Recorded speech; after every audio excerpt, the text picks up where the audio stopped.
Lecture. Previous lecture मध्ये आपण काय शिकलो होतो ते एकदा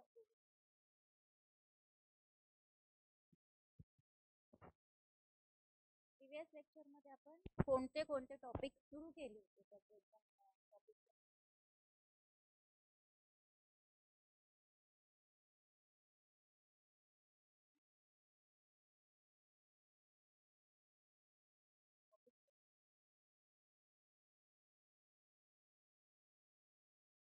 थिअरीज ऑफ पर्सनॅलिटी आपण सुरू केले होते. थिअरीज ऑफ पर्सनॅलिटी मध्ये व्हॉट, वाय, हाऊ आणि त्याच्यामध्ये 3 टाइप्स ऑफ थिअरीज, ह्युमॅनिस्टिक, बिहेवियरल आणि सायको अनालिटिक हे 3 पार्ट आहेत असं सांगण्यात आलं होतं. ह्याच्यामध्ये आपण काय शिकलो होतो तर सगळ्यात आधी सायको अनालिटिक थिअरी आपण सुरू केली होती, जी की सुरुवातीच्या 1819च्या काळाच्या सुरुवातीला सुरू झाली होती.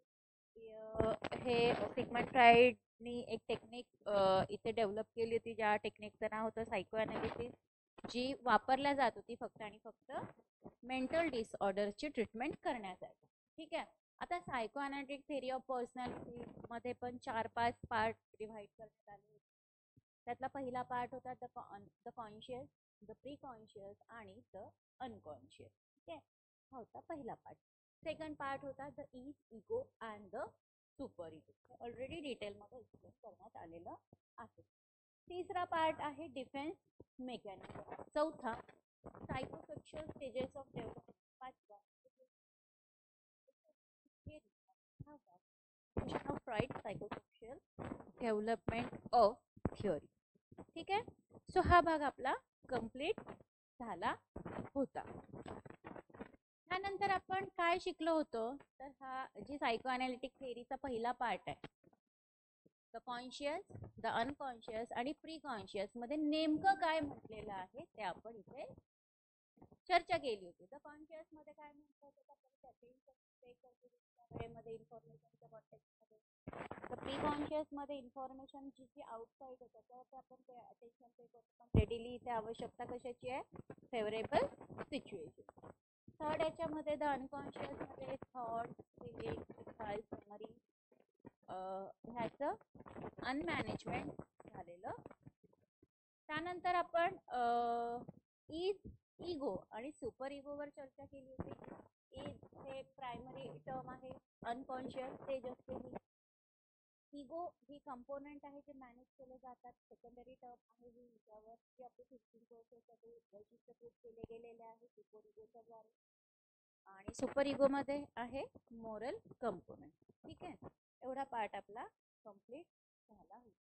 त्यानंतर आपण त्यामधली डिफेन्स मेकॅनिझम काय आहे हे सुद्धा आपण शिकलो होतो. तर डिफेन्स मेकॅनिझमचे वेगवेगळे डिवायडेशन झाले, त्याच्या काही स्कीम्स एक्सप्लोर करण्यात आल्या होत्या. त्या defence मेकॅनिझम्सला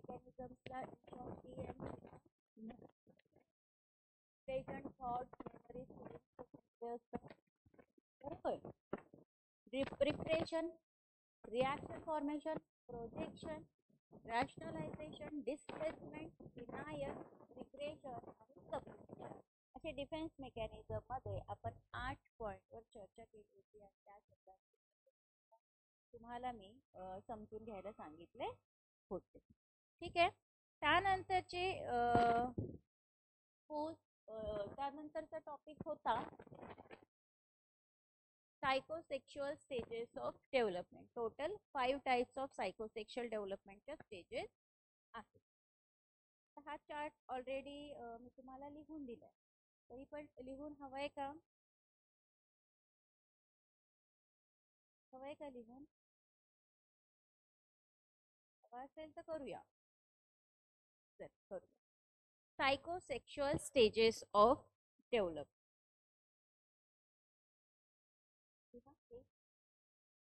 total 5 types of psychosexual stages आहेत डेव्हलपमेंटच्या. O A P L G. Oral,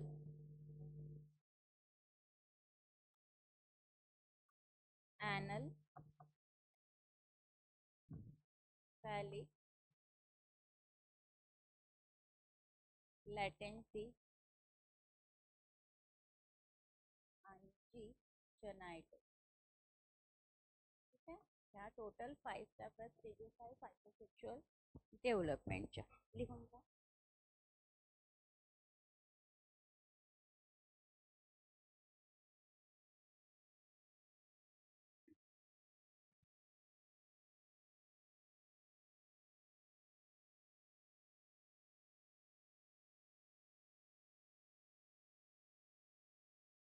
आता हा परत मी एक्सप्लेन करणार नाही, कारण हे ऑलरेडी आपलं झालेलं आहे प्रिव्हियस लेक्चर.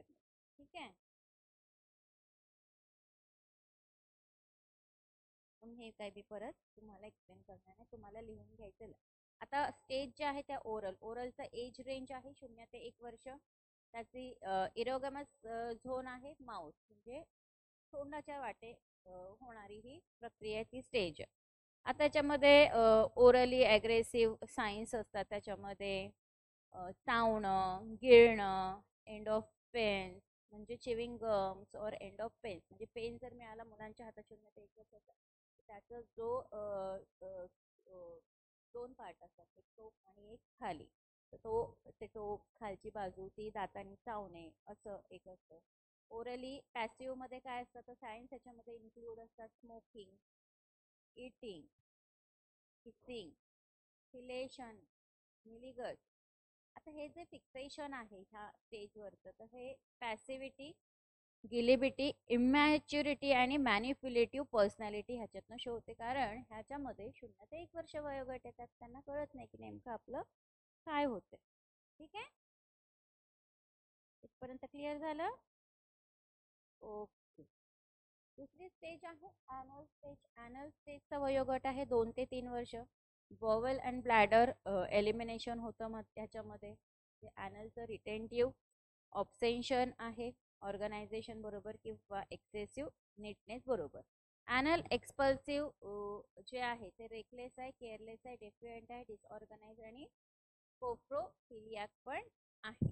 ठीक आहे, नंतर आहे फॅलिक. फॅलिक स्टेजचा वयोगट आहे 4 ते 6 वर्ष. 4 to 6 years.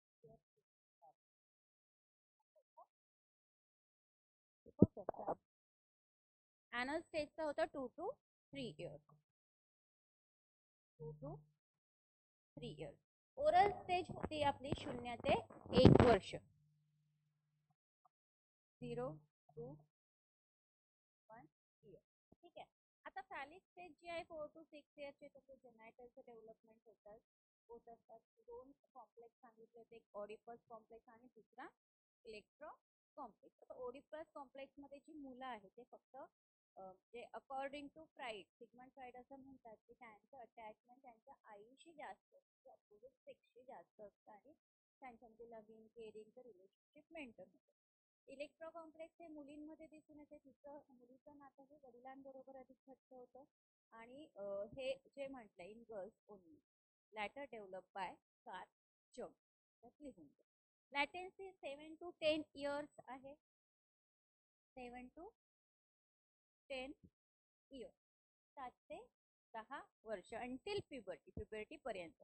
आता डॉर्मॅट सेक्शुअल फिलिंग्स ह्याच्यामध्ये असतात. लोक जी आहे अजिबात टेंड करत नाही, फिक्सेट करत नाही ह्या स्टेजला, परंतु ते काय करतात, ते टेंड कशासाठी करतात, एक्स्ट्रीमली सेक्शुअल अनफुलफिल्ड ज्या गोष्टी आहेत त्याच्यासाठी. जेनायटल 11+ years.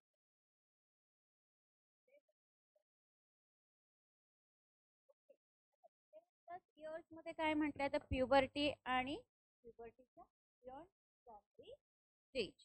ठीक आहे, सेक्शुअल इंटरेस्ट मॅच्युअर होत असतो कारण ते वयोगट आहे.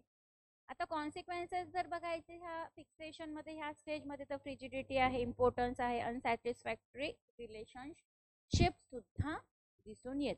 पॉझिटिव्ह जसं आहे तसं निगेटिव्ह गोष्टींचा पण समावेश ह्याच्यामध्ये आहे. आता फ्रॉइडचा विश्वास कशावर होता तर ते असं म्हणत होते, विश्वास होता की पर्सनॅलिटी जी आहे, व्यक्तीचं व्यक्तिमत्व जे आहे ते वेल इस्टॅब्लिश्ड असतं. पण कधी वेल इस्टॅब्लिश कधी व्हायला पाहिजे तर ड्युरिंग चाइल्डहुड, लहानपणीच ते चांगल्या पद्धतीनं डेव्हलप झालं तर लार्जली ते बिफोर द एज ऑफ 5 इयर्सच व्हायला पाहिजे. म्हणजे 5 वर्षाच्या आधी मुलांचं जे डेव्हलपमेंट आहे जर ते चांगल्या पद्धतीने झालं तर त्यांचं ॲडल्टहूड हे खूप पॉझिटिव्हली जाऊ शकतं. आणि त्यांनीच ह्या 5 स्टेजेस प्रपोज केल्या होत्या सायकोसोशियल डेव्हलपमेंटच्या: ओरल, ॲनल, फॅलिक, लेटेन्सी आणि जेनाइट. ठीक आहे. आता प्रत्येक स्टेजमध्ये युनिकनेस आहे, जो ऑलरेडी मी सांगितलं. युनिक कॉन्फ्लिक्ट्स पण आहे वयोमानानुसार. मॅनर आहे जे की कॉन्फ्लिक्टचं रिझॉल्व्ह करतात आणि चाइल्ड डेव्हलप करतं, ग्रोअप करतं आणि पास करतं नेक्स्ट स्टेज ऑफ डेव्हलपमेंट. म्हणजे एका स्टेजवरून जसं जसं वय वाढत जातं मुलाचं, ओरलवरून ॲनल, ॲनलवरून फॅलिक, फॅलिकवरून लॅटेन्सी, लॅटेन्सीवरून जेनाइट, एका स्टेजमधून दुसऱ्या स्टेजमध्ये ते पास होत असतात. ठीक आहे. आणि चाइल्डला जी गरज आहे त्या पर्टिक्युलर स्टेजमध्ये ते ग्रॅटिफाईड खूप जास्त प्रमाणामध्ये केलं जातं. फ्रस्ट्रेटेड असतात टू मच, खूप जास्त प्रमाणामध्ये. चाइल्ड हा फिक्सेशनवर येत असतो, फिक्सेटेड असतो त्याच्या स्टेज ऑफ डेव्हलपमेंट. आता फिक्सेशन काय आहे? तर फिक्सेशन ही एक इनएबिलिटी आहे प्रोग्रेस करण्याची. नॉर्मली ही फ्रॉम एक स्टेज पासून दुसऱ्या स्टेज पर्यंत जात असते. Kind of experiences different types of stages मध्ये येत असतात इंडिव्हिज्युअलला ड्युरिंग ईच स्टेज. तो डिटरमाइन करतो whether person will be fixated at that stage और move on to the next stage of development. That's it. The 5 psychosexual डेव्हलपमेंटचे stages हेच आहे. ऑलरेडी आपलं कोणाला लिहायचं असेल तर लिहून घ्या. टोटल 5 टाइप्स ऑफ स्टेजेस आहेत. O, A, B, L,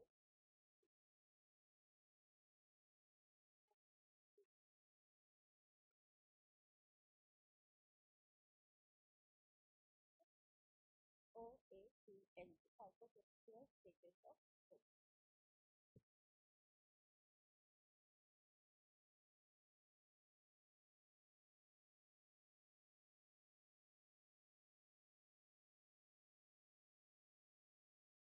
ठीक आहे. नाव अप्लिकेशन ऑफ सायकोअनालिटिक थिअरी झालं. हे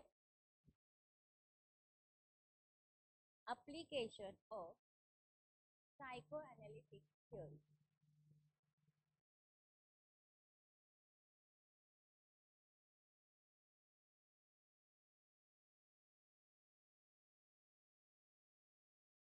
अप्लिकेशन ऑफ सायकोअनालिटिक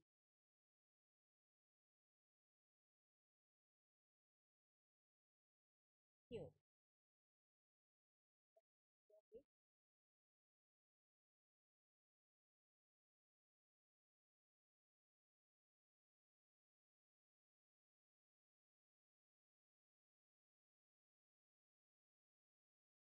केलं अप्लिकेशन ऑफ सायकोअनालिटिक थिअरी. ह्याचे 3 पार्ट दिलेले आहेत, ते लिहून घ्यायचे आहेत आपल्याला. फर्स्ट पार्ट आहे ड्रीम अनालिसिस.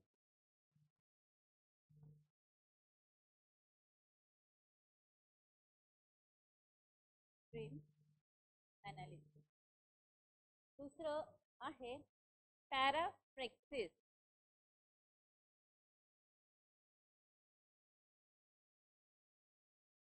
आणि तिसरं आहे सायकोथेरपी. सायको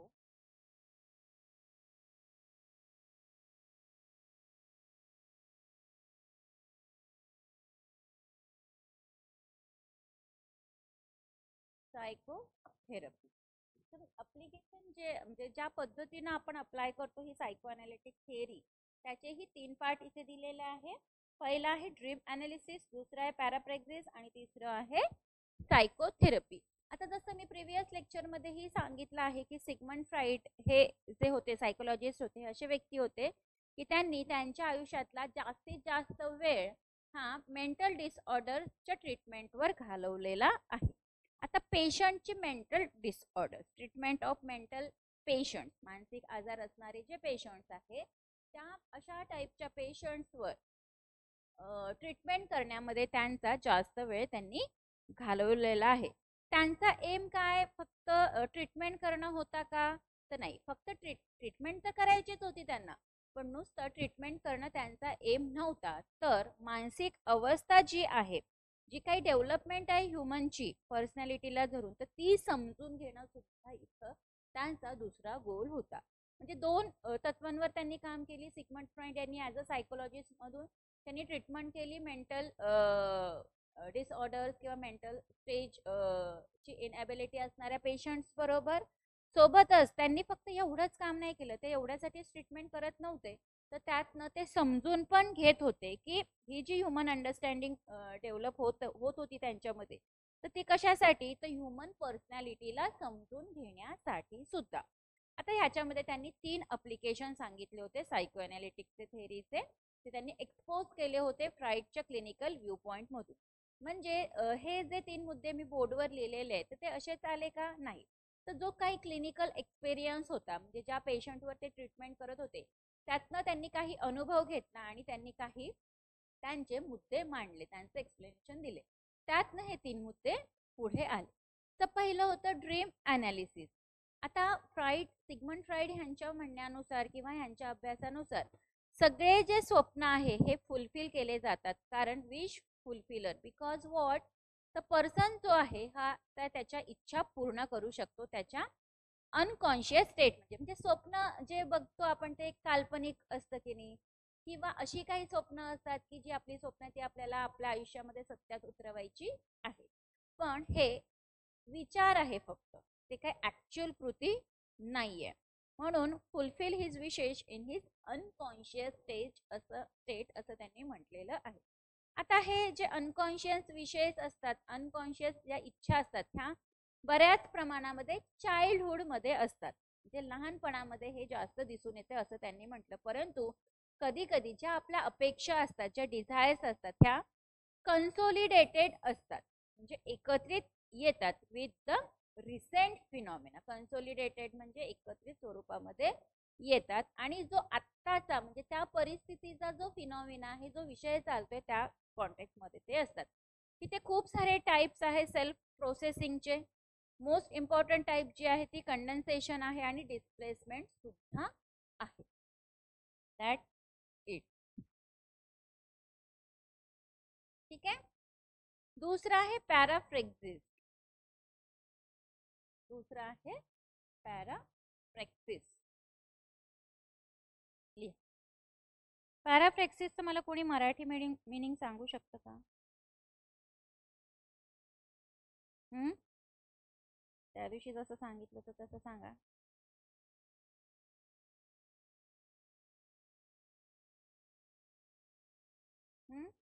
फ्रॉइडियन स्लीप, याला पॅराफ्रेक्सिसला फ्रॉइडियन स्लीप सुद्धा म्हणतात.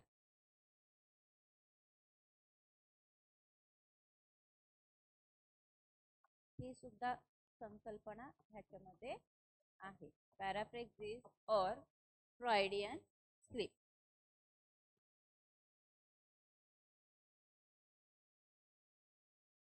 पॅराफ्रेक्सिस म्हणजे छोट्या छोट्या चुका बोलण्यामध्ये, रायटिंग मध्ये, मेमरी मध्ये, अगदी छोट्या छोट्या चुका, त्याला म्हणतात पॅराफ्रेक्सिस. ही एक कॉमन टर्म फ्राईडने वापरलेली आहे. जे सायकोपॅथॉलॉजीज होते ऑफ अ पर्सन, त्याच्यापासून ही कॉमन टर्म त्यांनी वापरली आहे, जी की त्यांच्या प्रत्येक डेच्या लाईफमध्ये ते होऊ शकते. छोट्या छोट्या चुका, बोलण्यामध्ये चुका, शब्द इकडे तिकडे होणं, लिहिण्यामध्ये चुका, परत मेमरी लक्षात ठेवण्यामधल्या चुका. आता ह्या ज्या मिस्टेक आहे, स्पीकिंग, फॉरगेटिंग, तर ह्या ज्या मिस्टेक ज्या आहेत त्या रायटिंग, प्रिंटिंग मध्येही होतो. हॉलमार्क आहे जो की अतिशय प्रॉमिनंट म्हणजे दिसून येणारा असतात. आता पॅराफ्रेक्सिस फक्त आणि फक्त मिनिंग नाहीये इंडिव्हिज्युअल करिता, परंतु ते फ्राईडनी जो काही अभ्यास केला त्या अभ्यासातला तो स्ट्रगल सुद्धा होता, जो की क्लिअर कट सांगत होता की या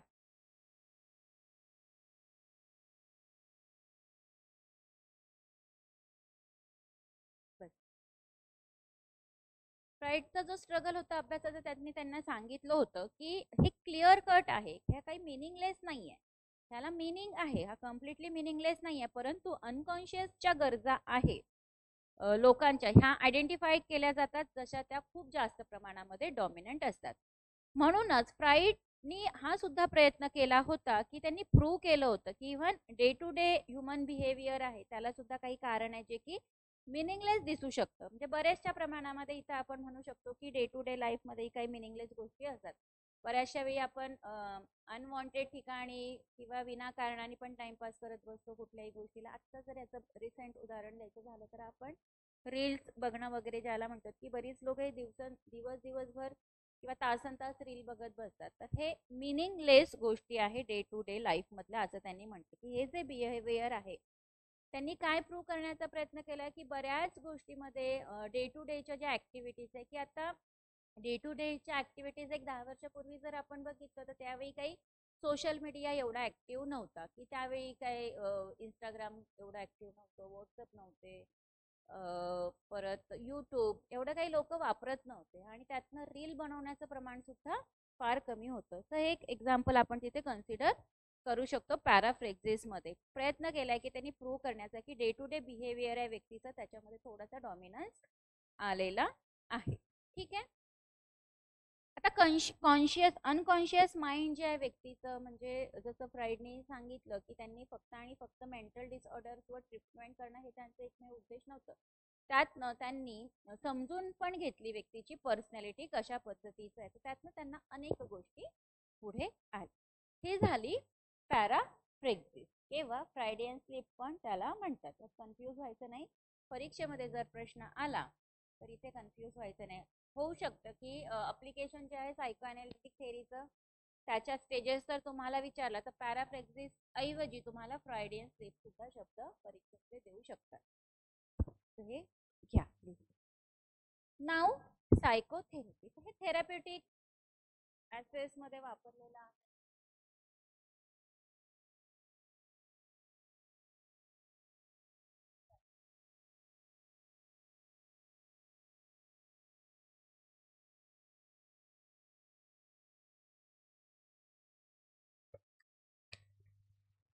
राहायला कुठे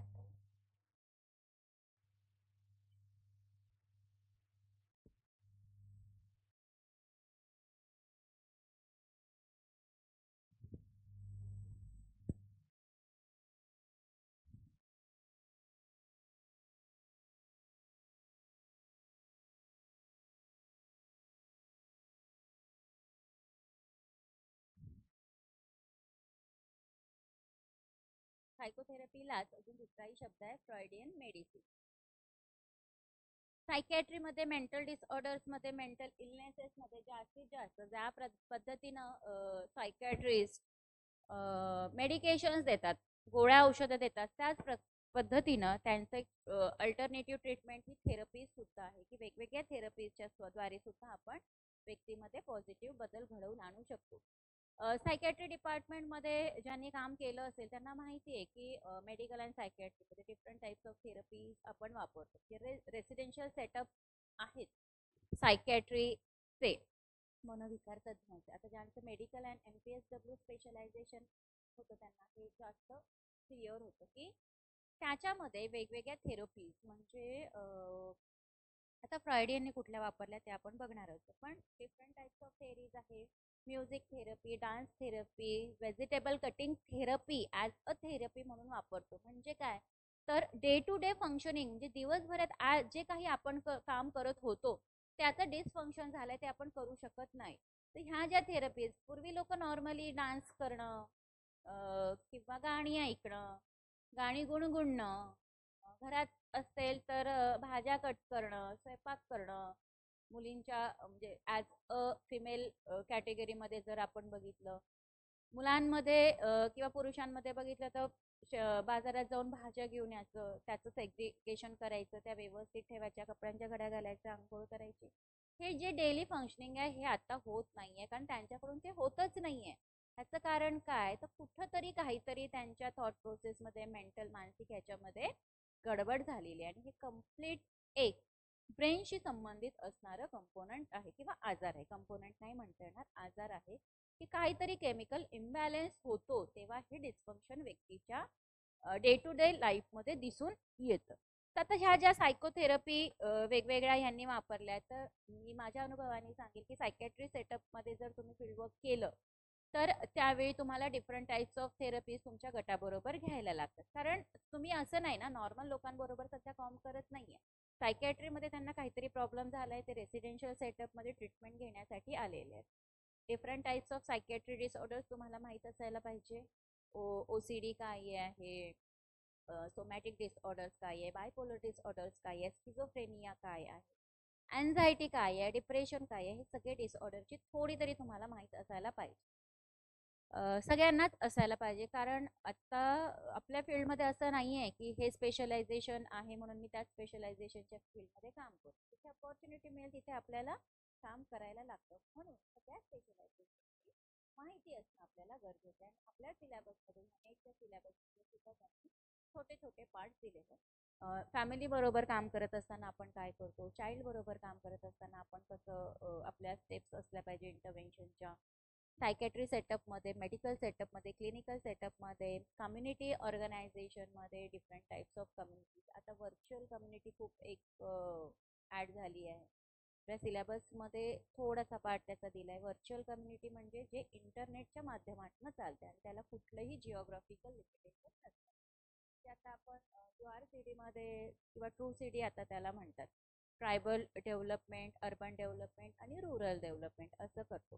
तर त्याच्यामध्ये आता व्हर्च्युअल कम्युनिटी सुद्धा थोड्याफार प्रमाणामध्ये आपल्या सिलेबसमध्ये दिली. जेव्हा कम्युनिटीचा भाग आपण शिकू त्यावेळी ते शिकूया.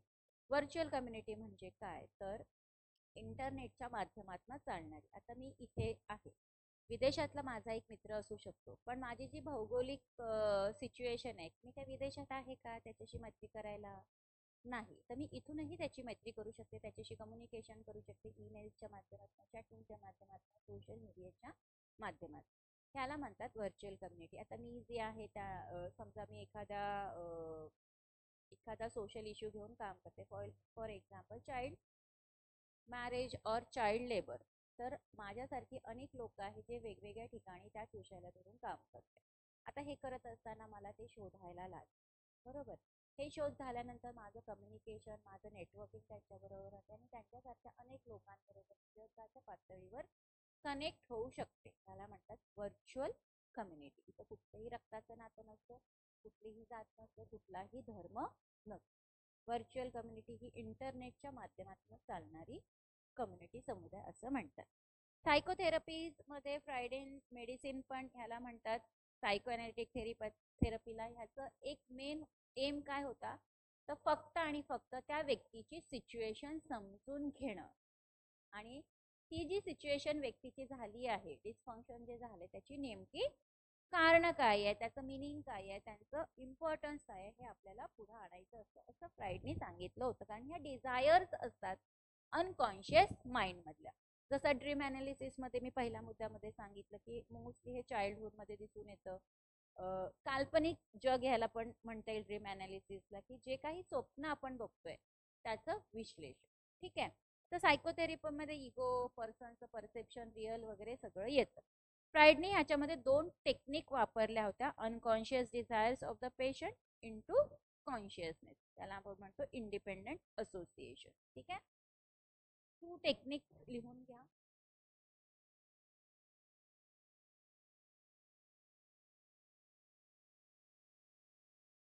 अनकॉन्शियस डिझायर,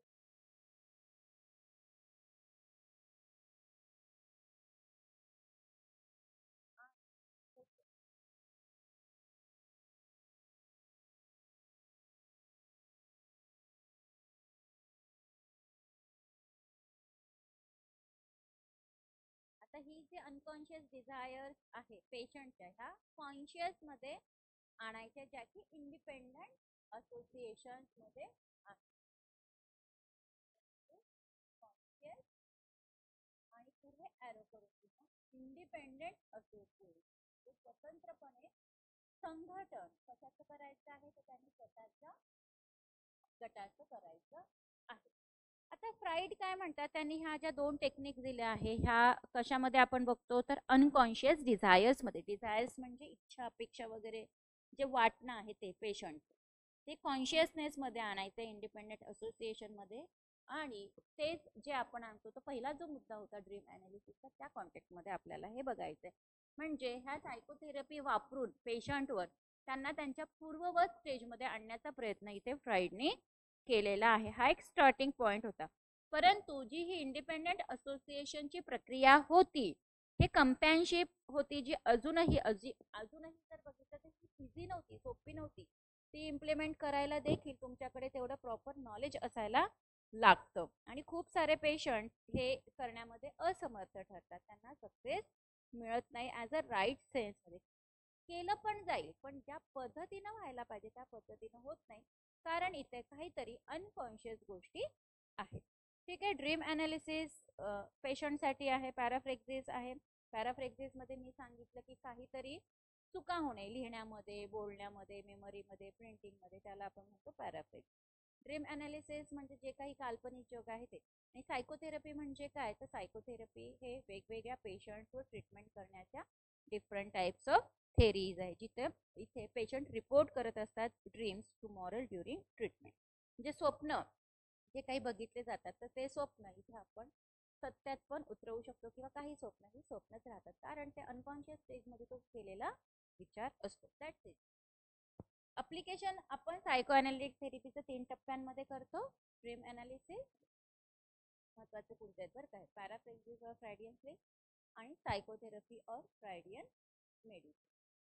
ठीक आहे. आता ही फ्रायडियन नुसतं मेडिसिन लिहून नाही चालत. फ्रायडियननी दिलेली उपचाराची पद्धती. उपचार म्हणजे फक्त औषध, गोळ्या, टॉनिक घेणं नाही, different types of therapies also. Clear. आता सायको अनालिटिक थेरपीचा एक छोटासा भाग राहिलाय आपला, इव्होल्युशन ऑफ फ्राइड सायको. हे झालं लिहून.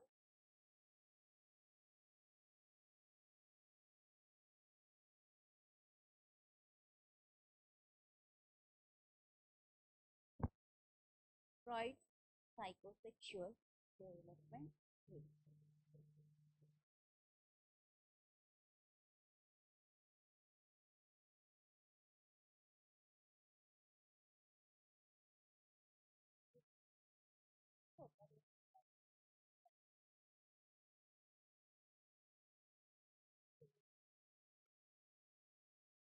कंप्लीट होऊन जाईल. Evolution of Freud psychosexual development theory. म्हणजे इव्हॉल्युशन हा जो शब्द आहे ना, तर हा आपल्या फील्डमध्ये अतिशय महत्त्वाचा शब्द आहे, पण बरीच लोक या स्टेजपर्यंत येतच नाही. इव्हॉल्युशन म्हणजे काय, तर आपण इथे मूल्यांकन करतो प्रत्येक गोष्टीचं. तुमचं केस वर्क असू द्या, तुमचं ग्रुप वर्क असू दे, कम्युनिटी ऑर्गनायझेशनमध्ये काम असू द्या, एनी टाईप ऑफ वर्क जे तुम्ही तुमच्या फील्डमध्ये करताय, ते जे काही करतायत त्याचं मूल्यांकन आपण कशासाठी करतो, तर जे काही आपण करतोय ते प्रॉपर वेनी जातंय की नाही, ज्यांच्यासाठी आपण करतोय, जो आपला टार्गेट ग्रुप आहे त्यांना त्याचा फायदा होतोय की नाही. जर जो काही टाइम बॉन्ड ठरलेला आहे की एवढ्या वेळातच हा टास्क आपल्याला कंप्लीट करायचा, तर तेवढ्या वेळात तो झाले का. कॉस्ट अनालिसिस, बजेट अनालिसिस असतं की जेवढा काही निधी त्या प्रोजेक्ट करिता, त्या प्रोग्राम करिता होता तेवढाच वापरण्यात आलाय, त्यापेक्षा कमी पैसा लागलाय की त्यापेक्षा जास्त लागेल. ईच अँड एव्हरी पॉइंट, म्हणजे जे काही काम आपण करतो, जे काही स्टेजेस ठरले होते, मॉनिटरिंग इव्हॅल्युएशन झालंय का, रिझल्ट मिळालाय का, कॉस्ट बेनिफिट त्याचं ठरलंय का, कॉस्ट इफेक्टिव्ह ठरलाय का, जो काही टार्गेट ग्रुप होता त्यांना त्याचा फायदा झालाय का, डेव्हलपमेंट झाली आहे का, फरक पडला का, हे सगळं आपण इव्हॅल्युएशनच्या स्टेजमध्ये करत असतो. बरेचदा हा इव्हॅल्युएशनची स्टेज ना आता लोक स्किप करतात, कारण ठीक आहे ना, फंडिंग मिळालं मला एका प्रोजेक्टसाठी, मी ते केलं. तर आजकाल तर लोक NGOज म्हणजे दुकान म्हणून कन्सिडर करतात की फंडिंग घ्यायचं, एकाच कामासाठी 4 लोकांकडून पैसा घ्यायचा, पण डॉक्युमेंट बनवून द्यायचे. म्हणजे ऍक्च्युअल फील्डमध्ये ते कामं पण होत नाहीत, हो की नाही. ऍक्च्युअल फील्डमध्ये कामच झाली नाही तर कोण इथे इव्हॅल्युएशन करणार, कारण ज्यांच्यासाठी काम करायची होती, ज्यांच्यासाठी पैसा आला, तर त्यांच्यापर्यंत आपण पोहोचलोच नाही. पण ऑन पेपर मात्र आपण एकदम व्यवस्थित डॉक्युमेंटेशन करून आपल्या फंडरला दिलेलं आहे, त्याचा काही फायदा होत. म्हणून जर हे केलंच नाही, त्यांनी कामच केलं नाही,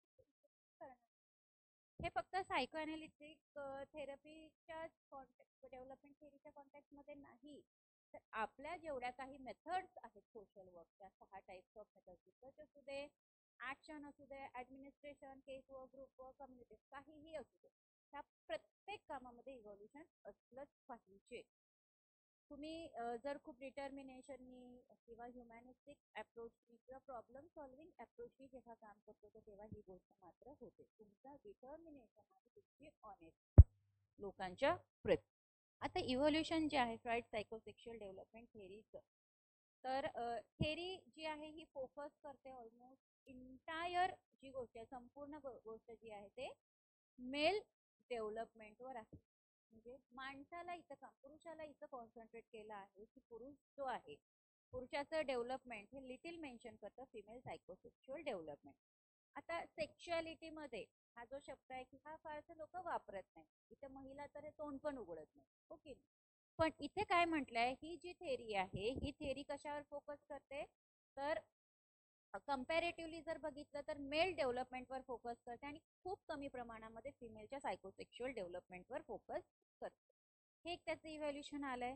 दुसरा पॉईंट त्यांनी काय म्हटलंय, ही जी थेरी आहे ही अतिशय डिफिकल्ट थेरी आहे. मी आधीही सांगितलं, समजून घ्यायला ही थेरी फार डिफिकल्ट आहे, कारण conscious, unconscious, preconscious, ego, super ego हे काही रोजच्या वापरातले शब्द नाहीये.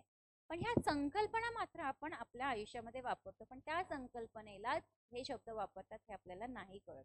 त्याचा खूप अभ्यास करायला लागतो. म्हणून ह्या थेरीला खूप अतिशय कठीण आणि डिफिकल्ट थेरी बोललेलं आहे. कारण इथं आपल्याला सायंटिफिकली ज्या संकल्पना आहेत त्या टेस्ट कराव्या लागतात. जे लिबिडो आहे, जे इम्पॉसिबल आहे मेजर करायला. लिबिडो म्हणजे आता हे सगळं केमिकलशी संदर्भातलं आहे. सायकॅट्रिस्ट ह्याच्यावर जास्त अभ्यास त्यांचा ते जास्त खूप चांगल्या प्रकारे एक्सप्लेन करू शकतात. कारण फरक पडतोय की नाही ह्याचा आपण मोजमाप करू शकत नाही. लिबिडो आहे तो मेजर कसं करणार. लोकांच्या विचारामध्ये फरक पडला आहे, ठीक आहे. आज तो व्यक्ती माझ्याशी बोलताना खूप चांगलं बोलतोय कारण मी एक आयडियल व्यक्ती आहे किंवा ॲज अ टीचर म्हणून मी तो मला बघतो तो व्यक्ती किंवा स्टुडंट. पण तो आई वडिलांशी तशा पद्धतीनं वागेल असं काहीही नाही. म्हणून त्याचा जो बदल आहे त्यामध्ये झालेला हा आपण मेजर करू शकत नाही आणि तो कॉन्स्टंटही असेल असंही सांगू शकत नाही. म्हणून हे आपण टेस्ट करू शकत नाही. तर सोशल फील्डमध्ये काम करत असताना मोजमाप होत नाही, ठीक आहे. आता सायन्सच्या फील्डमध्ये किती केमिकल घ्यायचं, किती ml घ्यायचं हे आपण ठरवू. पण सोशल प्रॉब्लेम्समध्ये किती ml चा प्रॉब्लेम आहे असं आपण बघतो का? नाही. त्या प्रॉब्लेमची तीव्रता किती आहे, त्या प्रॉब्लेमला प्रायोरिटी किती द्यायची हे आपण बघतो. आता फ्युचर मधले जे प्रेडिक्शन्स आपण करतो की जसं इथे एक एक्झाम्पल त्यांनी दिलेलं आहे. लहानपणाचं जे अनुभव आहेत ते लहानपण तुमचं कसं घडलं, लहानपणी आलेले अनुभवच तुमचं ॲडल्टहूडमध्ये कंटिन्यू होतात, बरोबर. जर मला लहानपणी असं वाटतंय की माझे आई वडील फार क्रूर आहे, त्यांनी मला खूप मारलं, त्यांनी मला शिक्षा दिली, तर ॲडल्टहूडमध्ये आल्यावर मी सुद्धा माझ्या मुलांना त्याच पद्धतीनं ट्रीट करू शकते. होईलच असं नाही, पण असं होऊ शकतं. म्हणजे ॲडल्ट चाइल्डहुड मधले जे एक्सपिरियन्सेस आहे हा एक सोर्स आहे ॲडल्टच्या बिहेवियर असं म्हटलं आणि तो खूप व्हॅल्यू सुद्धा आहे. लास्ट पॉइंट इथं आहे की फ्राईडची थेरी जी आहे इथं केस स्टडीजवरच बेस्ड आहे. कारण केस स्टडीजवर बेस्ड आहे तर फ्राईडनी जे क्लिनिकल अप्रोचनी काम केलं, त्यांनी ट्रीटमेंट केली, मेंटल इलनेसेस असणाऱ्या पेशंटवर त्यांनी ट्रीटमेंट केली. म्हणून केस स्टडीज म्हणजे प्रत्येक व्यक्तीचा प्रत्येक प्रॉब्लेम हा वेगळा आहे, म्हणून ही केस स्टडी याचा बेस आहे ह्या थेरपीचा, ह्या थेरीचा असं म्हटलंय आणि नॉट इन एम्पिरिकल रिसर्च. हे थोडंसं इव्हॉल्युशन जे आहे फ्रॉइड सायकोसेक्शुअल डेव्हलपमेंट थेरीचा. आता हा जो पॉईंट मी आता सांगितला हा क्रिटिकल ॲनालिसिसचा पॉईंट आहे की इतर जे सायकोलॉजिस्ट आहेत त्यांनी ह्या थेरीवर क्रिटिक सुद्धा केली आहे, टीका सुद्धा केली आहे. त्यांनी असं म्हटलंय की इम्पेरिकल म्हणजे तथ्यजन्य असं काही नाहीये किंवा तुम्ही पुरावेजन्य असा जे वेगवेगळे संशोधन आहे असेही केले नाहीये, फक्त तुम्ही केस स्टडीज करून तुमची मतं मांडलेली आहे, त्या कन्क्लुजनवर तुम्ही आलाय. अशा इतर सायकोलॉजिस्टनी सिगमंड फ्राईडच्या ह्या थेरीवर टीका केली आहे, जो की पॉइंट इव्हॉल्युशन मध्ये घेण्यात आला आहे. तर हे जे मुद्दे इव्हॉल्युशन मध्ये घेतले ना 3-4, हे क्रिटिकल ॲनालिसिस पण असू शकतो, ठीक आहे ना. त्यांना त्यावेळी वाटलं की ह्या माध्यमातून मी जे काही अनुभव घेतले, जे काही मतं मांडली जे काही कन्क्लुजन निघाले ते मी सांगितले. जर तिथं सायकोलॉजिस्टला वाटते की इम्पेरिकल रिसर्च हवे, तर त्यांनी ते कॅरी फॉरवर्ड करावं, की तोच विषय घेऊन त्यांनी अजून त्याच्यावर अभ्यास करावा. एकीकडून तर आपल्याला क्लिनिकल अप्रोचनी मिळालेलं आहे की एवढं आपल्या हाती आलंय, दुसरं अजून आपल्याला काही शोधून काढायचं तर परत दुसरे रिसर्च व्हायला पाहिजे. That's it. ही थेरी खूप मोठी होती. ही आपली 6-7 टाईपच्या थेरी आपल्याला शिकायच्या. सायकोअनालिटिक थेरी ऑफ पर्सनॅलिटी मध्ये आपण इथून सुरुवात केली होती. त्याच्यामध्ये conscious, unconscious, preconscious, ego, super ego, defence mechanism, chart point, stages of development, OAP-LG, ज्या मी तुम्हाला सांगितलं, ओरल, ॲनाफॅलिक आणि लॅटेन्सी जेनायटिक, त्याचा वयोगत पण सांगितलं. हे होतं. आणि application of psychoanalytic theory, psychotherapy of identity आणि इव्हॉल्युशन ऑफ डेव्हलपमेंट. सो ही एक थेरी झाली. एक थेरीमध्ये जवळपास 6-7 ते आपण कव्हर केले. आता तुमचं हे टास्क आहे की हे परत परत वाचून काढायचं आहे, समजून घ्यायचं, त्याशिवाय समजत नाही. नुसतं लेक्चर ऐकून मी सांगते म्हणून ते तुम्हाला समजेलच असंही नाही. हा खूप कमी वेळामध्ये खूप जास्त पार्ट आपल्याला शिकायचा असतो. टाइम बाउंड आहे आपलं सेशन, 1 ते 1.5 तासामध्ये जेवढं होईल तेवढं, म्हणून आपल्याला जास्तीत जास्त सिलेबस करण्यासाठी थोडं स्पीडली जायला लागतं. पण तुमचा टास्क काय आहे तर सेल्फ स्टडी करा. ह्यात अजूनही गोष्टी तुम्हाला दुसरे अजून पुस्तकं तुम्ही रेफर केली ऑथरची, आता हे अरिहंतचं आहे, ठीक आहे. अजून टाटा, मॅग्रो किंवा ट्रूमॅनचं एक पुस्तक येतं सोशल वर्कचं, तेही फार सुंदर पुस्तक आहे. म्हणजे खूप इथिकल गोष्टी त्याच्यात मांडलेल्या आहे. अरिहंतपेक्षा त्याला जास्त वेटेज आहे. पण ट्रूमॅन इथे महाराष्ट्रात खूप कमी लोक वापरतात. बाहेरच्या स्टेटमध्ये ट्रूमॅनलाच जास्त डिमांड आहे, ते लोक निघतात. तर ट्रूमॅनचं पुस्तक मिळत आहे का ते बघा, त्यातले नोट्स रेफर करा. कन्सेप्ट तेच आहेत, कन्सेप्ट काही वेगळ्या नाही आहेत, पण त्या समजून घेऊन दुसऱ्या पद्धतीने अजून कसं समजून घेता येईल हे तुमची कामं आहे. इथपर्यंत क्लिअर? ओके. आता आपण दुसरी थेरी शिकणार आहोत, बिहेवियरल थेरी ऑफ पर्सनॅलिटी. लिहून घ्या.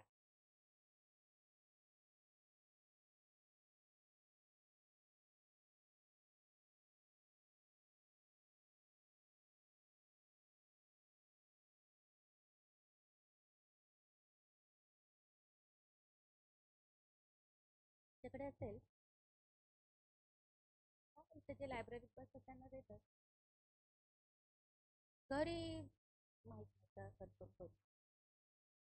पण एक ना, आय थिंक नवनीत कौरचं एक पुस्तक पेपर वनचं खूप छान इंग्लिशमध्ये आहे ते.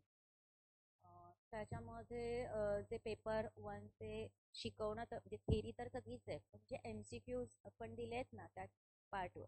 तर आता आपण हा पार्ट शिकलो, MCQs पण मागे त्यांनी दिले आहेत. पण प्रत्येक MCQ त्या प्रश्नाच्या उत्तराचं एक्सप्लेनेशन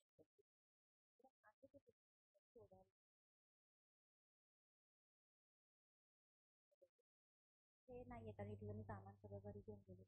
मला एखादा मेसेज किंवा मिस कॉल रात्री ते तर मी शोधेल. इथेच होतं बरेच दिवस, पोरी आधीच्या बॅचच्या वापरायचे ते पुस्तक. त्याच्यामध्ये प्रिव्हियस इयर मध्ये कोणते कोणते प्रश्न आले होते तेही त्यांनी इयर वाईज दिलेले आहेत, ते एकदा बघून घे. पेपर वन मध्ये सगळ्यात महत्वाचा पार्ट, जर तुम्हाला हातचे 10 मार्क पाहिजे असेल तर डेटा इंटरप्रिटेशन. तो जो चार्ट येतो ना, त्यात म्हणजे तुमचं मॅथ्स कसं पर्सेंटेज काढता येतं का, ॲव्हरेज काढता येतं का, सरासरी फ्रॅक्शन येतं का, तर ते त्याच्यावर तुम्ही जास्त भरा. हातचे 10 मार्क मिळतात आणि कंपल्सरी प्रश्न आहे, हो की नाही. पॅसेजेस येतात, पॅसेजेस म्हणजे रिडिंग कॉम्प्रिहेन्शन त्याला म्हणतात ना, ते तुम्ही हे करा. म्हणजे हे छोटे छोटे 1-2 शब्दाचे प्रश्नांवर वेळ घालवण्यापेक्षा 20 मार्क हक्काचे आहेत, हो की नाही. 100 मार्काच्या प्रश्नामध्ये 50 प्रश्नामध्ये जर 10 प्रश्न तुमचे ॲक्युरेट आले तर थोडीफारच मेहनत, आणि बाकीचे तर काय आपलं येऊनच जातं. सोशल वर्कचं नाही सांगते, पेपर वनचं सांगते. पॅसेज एक असतो, DI एक असतो, ज्याला म्हणतात डेटा इंटरप्रिटेशन. डेटा इंटरप्रिटेशनचा मी एक पेपर ना SSC एक्झामसाठी बनवते आहे. तो कम्प्लीट झाला की मी तुम्हाला एक ॲप दिलं असेल ना, त्याच्यावर सगळ्या टेस्ट सिरीज आहे, त्याच्यावर ते मिळेल.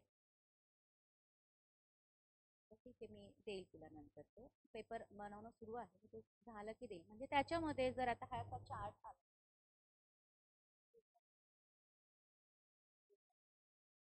क्वालिटेटिव्ह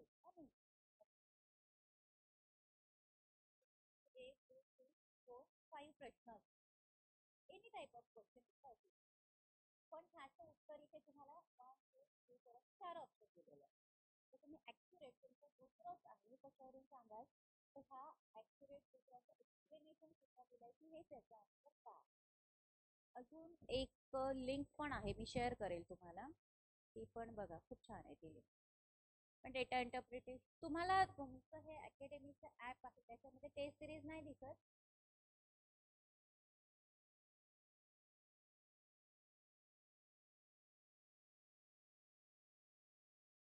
एकदा जाताना तिथं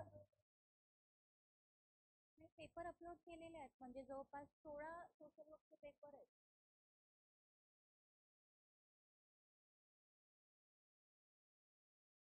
स्टडी मटेरियल तिथं पण टेस्ट सिरीज आहे. स्टडी मटेरियल तर तुम्हाला हार्ड कॉपी नोट्स वगैरे पण टेस्ट सिरीज ज्या आहे ना, एकदा जाताना आज लेक्चरच्या तुम्ही त्या पेपर पण सोडवा अपलोड केले किंवा मी तुम्हाला पाठवते तिकडे आहे. पण हे तुम्हाला दिसलं त्याच्यावर तुम्ही दिसलं पाहिजे की तुम्ही ती टेस्ट अटेम्प्ट केली आहे. हा, सॉल्व करायचं किंवा नाही सॉल्व केलं ना तर पाठ करून टाकायचे ते प्रश्नांची उत्तर. आपलं टार्गेट काय, प्रश्न आपल्याला परीक्षा पास हो. जेव्हा आपण प्रोफेसर बनू तेव्हा तर आपण प्रत्येक इच गोष्ट एक्सप्लेन करतच असतो, त्यातनं आपण खूप काही शिकतो. इवन आम्ही जेव्हा पास केल्या नेट सेटच्या एक्झाम तेव्हा आम्हाला एवढं नव्हतं, फक्त आम्ही पाठ करायचो याच होत. जसं आपण वर्ष पाठ करतो, कुठला कायदा कधी आला हे पाठ करतो. आता आपण डेटा पेपर 1 मध्ये पाठ करू शकत नाही डेटा इंटरप्रिटेशन, कारण कुठलेही प्रश्न येतात, पण टेक्निक सोडवण्याची मात्र सेम असते. आकडे इकडे तिकडे होऊ शकतात, ऍव्हरेज कसा काढतो, पर्सेंटेज कसा काढतो, हे आपलं बेसिक आहे. इव्हन आपण 10वी 12वी जेव्हा पास होतो इतक्यापैकी इतके मार्क मिळाले, आपले पर्सेंटेज किती आले हे आपण आपला स्वतः काढतो ना, शिकत असतो. तर ते पेपर 1 मध्ये जर तुम्हाला स्कोर करायचं आहे तर ते 20 प्रश्न जे आहे ना, 10 प्रश्न जे आहे 20 मार्काचे ते सोडायचे. दुनिया इधर की उधर हो जाए, मला हे 20 मार्क मिळालेच पाहिजे. ठीक आहे, तर त्याच्यासाठी तुम्हाला पॅसेज तर तुम्ही वाचून थोडंसं ब्रेन स्टॉर्मिंग करून करू शकता, कारण ते ट्रिकी असतं पॅसेज. असं नाही आहे की ते 10वीचे पॅसेज जसं आपण इंग्लिशच्या विषयामध्ये करायचो की लगेच त्याचं उत्तर दिसलं की. ट्रिकी करतात ते, फ्रेझिंग पॅराफ्रेझिंग असते त्याला, की त्याचं जो प्रश्न विचारलाय त्याचं वेगळ्या मिनिंगचे शब्द त्या पॅराग्राफ मध्ये असतात. आता पेपर 1 मध्ये डेटा इंटरप्रिटेशन ते तर काय आकडेवारीने लगेच आपण तिथे काही विचार करायचा नाही की थेरी आठवायची नाही किंवा कुणाचं नाव आठवायचं, फक्त आकडे लक्षात ठेवायचे. त्याची प्रॅक्टिस पाहिजे, कॅल्क्युलेटर त्याची प्रॅक्टिस रोजचा अर्धा तास डेटा इंटरप्रिटेशनचे प्रश्न सोडवा. फॉर्म कम्प्लीट केला, फॉर्म भरला.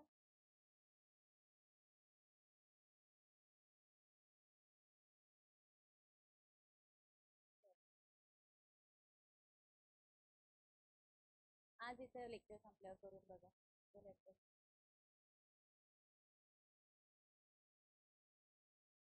इथे करून बघूया, आहे ना सगळं ते करून टाका. ते मी प्रश्न पण सांगते तुम्हाला कसं करायचं. ठीक आहे, प्रश्न मी तुम्हाला सांगते, नुसते थेरॉटिकल वाचून काही होणार नाही. तुम्ही पूर्ण पुस्तक वाचाल. त्या पुस्तक वाचल्यावर जर मी तुम्हाला 10 प्रश्न दिले की मला याची उत्तरं सांगा, तर ह्या वाचण्याचा काहीतरी अर्थ असला पाहिजे ना, डोक्यात घुसलं पाहिजे.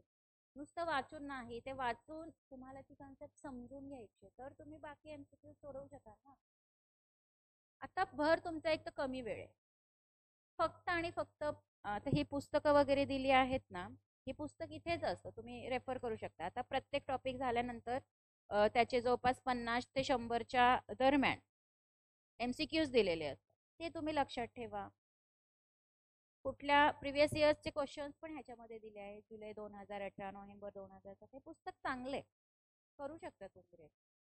आणि तुम्ही आता जर चांगला अभ्यास करून 100% निघणारच, मी सांगते तुम्हाला, सेट निघाले एकदम ताजं ताजं असतं ना डोक्यामध्ये. पण डिटर्मिनेशन काय, PYQ जास्त फोकस करा.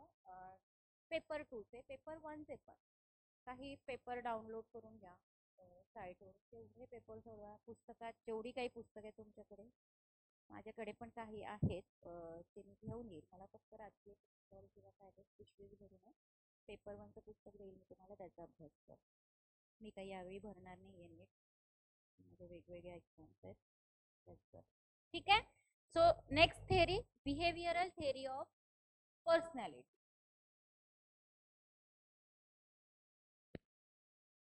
छोटीशी थेअरी आहे, जास्त नाही.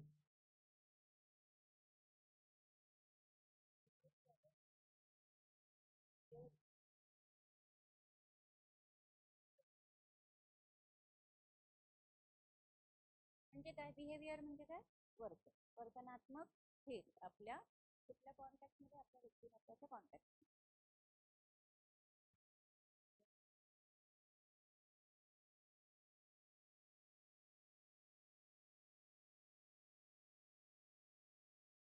वेगवेगळं इथं कन्फ्युजिंग आहे हे तुम्ही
पर्सनॅलिटी.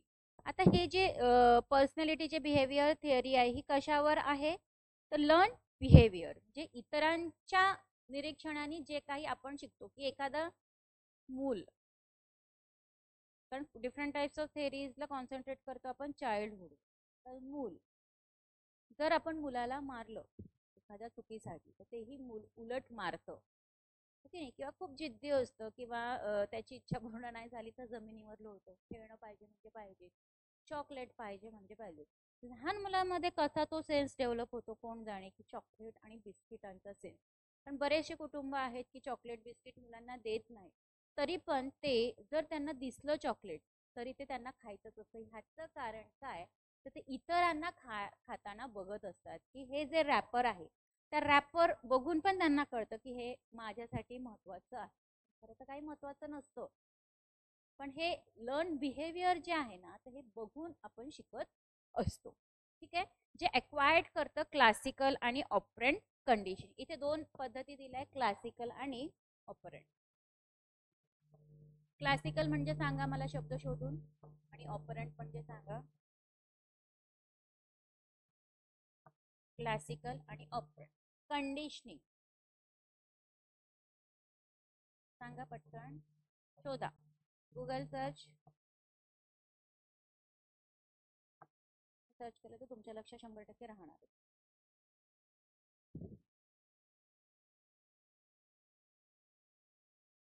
शब्द लिहितो त्या सगळ्या शब्दांची मिनिंग मला पाहिजे मराठीत. Classical conditioning, operant conditioning, observational learning.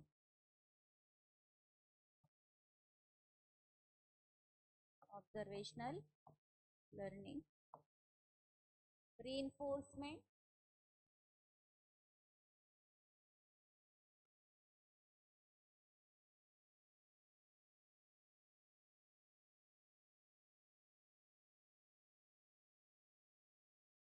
Extinction,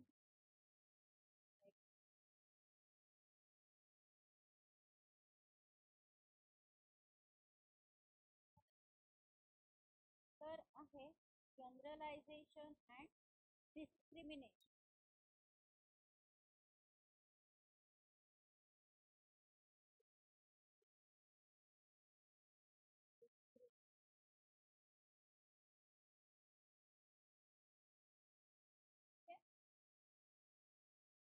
हे शब्द मी का लिहिते बोर्डवर, कारण बिहेवियरल थेअरी जी आहे पर्सनॅलिटीची, त्याच्यामध्ये हे कीवर्ड जरी तुम्ही लक्षात ठेवले तरी तुम्ही खूप चांगल्या पद्धतीने ही थेअरी एक्सप्लेन करू शकता. एवढंच मला सांगायचं. आता ही जी थेअरी आहे बिहेवियरल थेअरी, ही आंतरिक जी कारणं आहे व्यक्तीची ते मात्र इथे निग्लेक्ट करतात.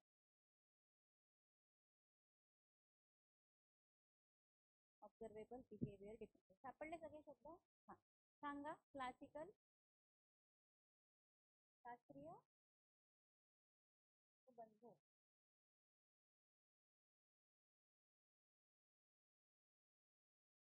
प्रचारण, अनुबंध. हे का लिहायचे, कारण शब्द हिंदी नेट एक्झाम, हिंदी आणि इंग्लिश हे शब्द तुम्ही आता वापरले मराठी जे मिनिंग मी, ह्याचे कारण आहे. मी तुम्हाला काय शोधायला सांगते मी इझिली सांगू शकते याच्यावर. तुम्ही हे शोधा, कारण कन्फ्युजन जे आहे ते शब्दांनी होतं नेट एक्झाममध्ये. कारण आपल्याला इंग्लिश मधला शब्द नाही समजला किंवा इंग्लिश मधला क्वेश्चन नाही, लगेच आपण लँग्वेज चेंज करून दुसऱ्या याच्यात बघण्याचा प्रयत्न करू. पण तुम्हाला सांगते नेट एक्झाम मध्ये हिंदी ही इंग्लिश पेक्षा अवघड आहे. तुम्ही परत इंग्लिशवरच क्लिक करता आणि आहे त्याचं उत्तर जरी नाही समजलं तरी आपण काहीतरी क्लिक करू. पण हे जे शब्द शास्त्रीय, प्रचारण, पण काहीतरी लिंक लावू शकतो, लॉजिक लावू शकतो, कारण आपल्याला ॲक्युरेट उत्तर हवं असतं. म्हणून असे शब्द तुम्ही अभ्यास करताना लिहायचे म्हणजे लिहायचेच मराठीत. ऑब्झर्वेशनल लर्निंगचं सांगा.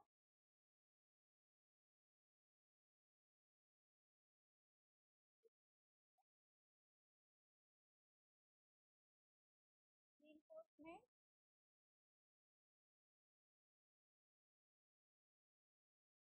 Extinction,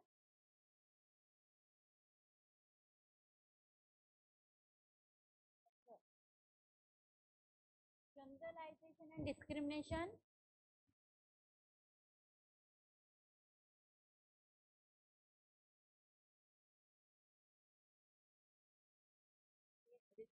general. अच्छा, बंद झालं.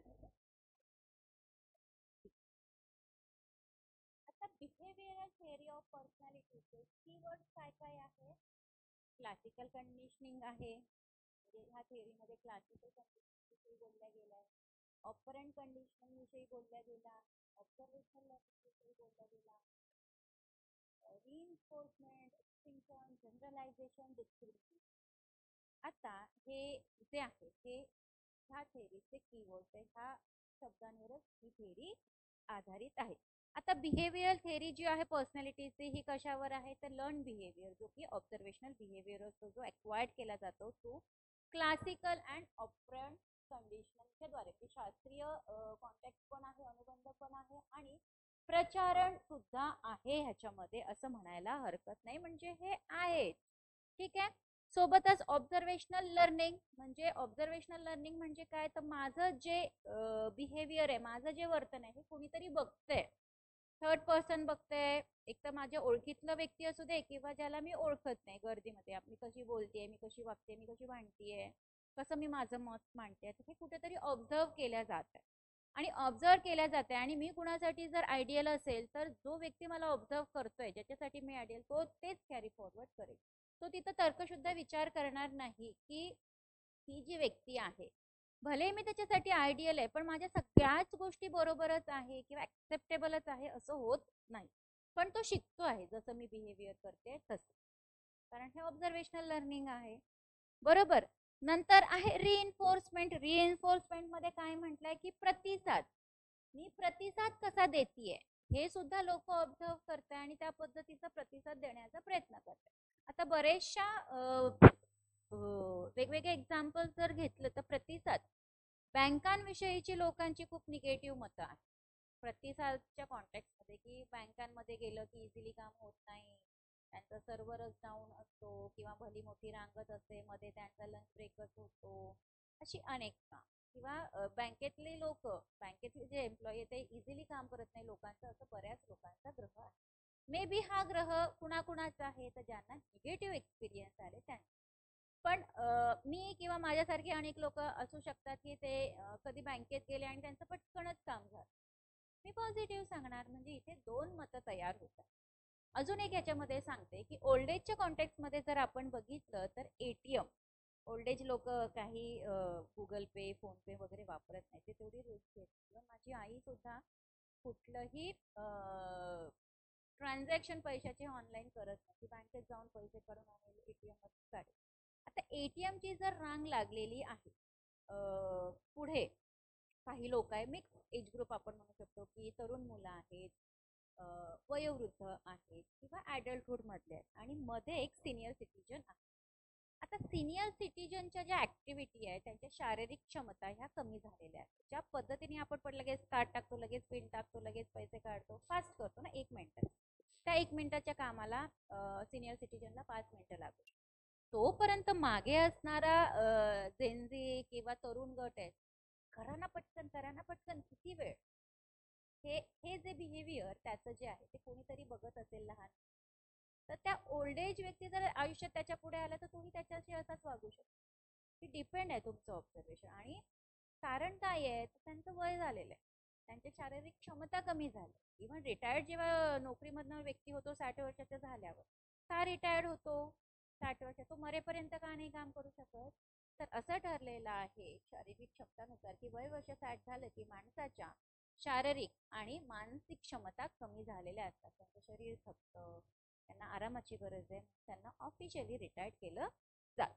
ठीक आहे. सो प्रतिसाद कसा दिला जातो किंवा तुम्ही तो पॉझिटिव्हली घेता की निगेटिव्हली घेता हे सुद्धा शिकायचं आहे. कारण बिहेवियर थेअरी जी आहे पर्सनॅलिटीचं, ही फक्त आणि फक्त शिकणं आहे. आणि जे काही मोठं झाल्यावर आपल्याला स्वतःला इन्साइट्स मिळतात, प्रेरणा मिळतात की आपण कसं वागलं पाहिजे. होऊ शकतं की मूल, जे छोटं मूल आहे ते त्या तरुण मुलाचं बघत असेल की तो त्या ओल्ड एज पर्सनला खूप टीज करतोय, त्रास देतोय, की करा ना पटकन, चला ना पटकन, असं. कदाचित त्या मुलाला असं वाटू शकतं की नाही, असं नाही वागलं पाहिजे. हे इन्साइट्स, हे असं वागलं नाही पाहिजे, हे जे वाटणं ना त्याला आपण म्हणतो इन्साइट. तर ह्या पद्धतीनं आपलं बिहेवियर डेव्हलप झालं पाहिजे. इंटरनल कॉजेस असतात बिहेवियरचे, प्रत्येकाचे प्रत्येक कॉज किंवा प्रत्येक थेरी काही गोष्टींना निग्लेक्ट करते. निग्लेक्शनची कारणं असू शकतात, एक्सेप्टन्सची देखील कारणं असू शकतात. आता लर्निंग थेरी जी आहे पर्सनॅलिटीची, ही काय रिप्रेझेंट करते, काय मांडते, तर एक मॉडेल ऑफ पर्सनॅलिटी, व्यक्तिमत्वाचं एक आदर्श स्वरूप, मॉडेल ऑफ पर्सनॅलिटी म्हणजे आदर्श पर्सनॅलिटी ही मांडते बिहेवियर थेरीच्या द्वारे, जी इम्फसाइज करते फक्त आणि फक्त ऑब्झर्वेबल बिहेवियर. जे तुम्ही ऑब्झर्व करता त्याच्यावरच ते डिपेंड आहे. आता रिलेशनशिप जी आहे, स्टिम्युलाइज म्हणजे ज्याला आपण संप्रेरक म्हणतो, आणि रिस्पॉन्सेस त्याला आपण म्हणतो प्रतिसाद, हे इम्पॅक्ट आहे आपल्या लर्निंगचं, आपल्या शिकण्याचं, असं म्हणतो. काय काय आहे, रिस्पॉन्स आणि स्टिम्युली,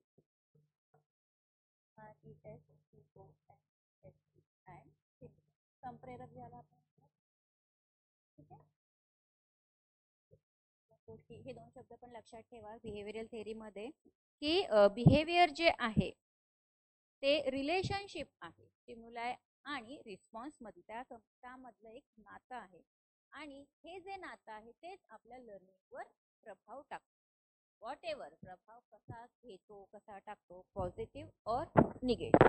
ठीक आहे. आता पावलोची लर्निंग थेअरी पुढे आपल्याला शिकायची आहे. आता इथे ना ह्या डिफरंट टाइप्स ऑफ थेअरीमध्ये, प्रत्येक थेअरीमध्ये ते थेअरी देणाऱ्याचं नाव तुम्हाला लक्षात ठेवलं पाहिजे, आणि त्या थेअरीमध्ये नेमकं काय सांगितलंय हेही तुम्हाला दिलं जातं. आता ह्या डिफरंट टाइप्स ऑफ थेअरीज वर जर प्रश्न आले तर मे बी तुम्हाला मॅच द पेअर स्वरूपामधले प्रश्न येऊ शकतात.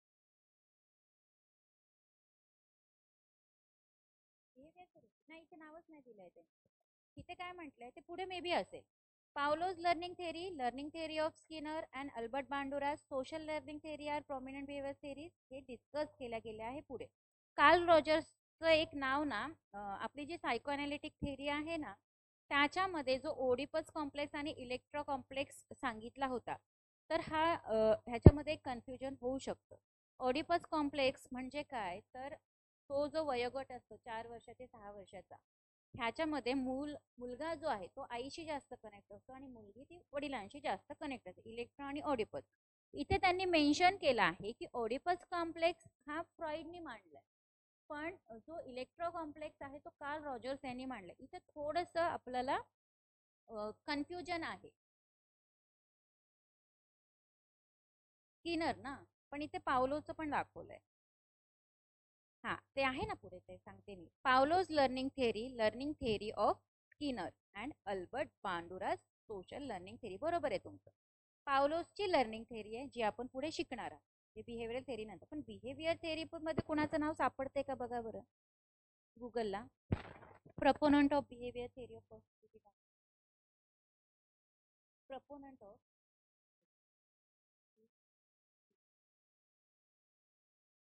प्रवर्तक कोण आहे त्यातरी. Proponent of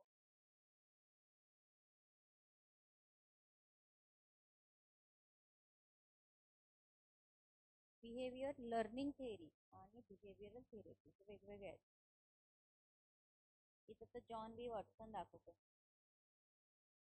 John B Watson, JOHN B Watson. ठीक आहे. Proponent of behavioural theory of personality. खूप काही याच्यामध्ये बुलेट पॉईंट्स दिले, एवढं नाही आपल्याला शिकायचं.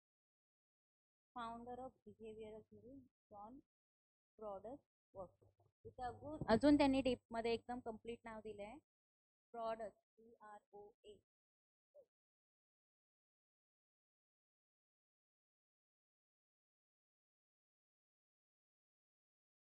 ब्रॉडस किंवा जॉन पण म्हणू शकतात, ते तुम्हाला ट्रिकी करण्यासाठी. ठीक आहे. आता बघा पावलोसची लर्निंग थेअरी लिहून घ्या.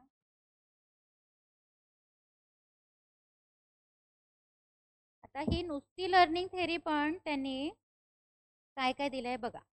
पावलोसची learning theory, comma learning theory of Skinner and Albert Bandura's social theory. इथं तुम्ही कन्फ्यूज व्हायचं नाहीये. लर्निंग थेअरी जी आहे, नुसती लर्निंग थेअरी, बिहेवियर नाही, लिहून घ्या. पावलोज लर्निंग थेअरी, म्हणजे लर्निंग थेअरी कोणी मांडली, पावलोज यांनी. आणि लर्निंग थेअरी कुणाची अजून, स्किनरची सुद्धा. म्हणजे पावलोज आणि स्किनर दोन नावं तुम्हाला लक्षात ठेवायची आहे. लिहा. हे झालंय का. Learning theory Pavlov's. ठीक आहे. आणि लर्निंग थेअरी स्किनर सुद्धा.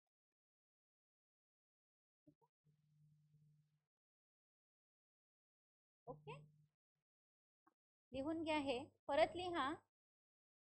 Albert Bandura's social learning theory.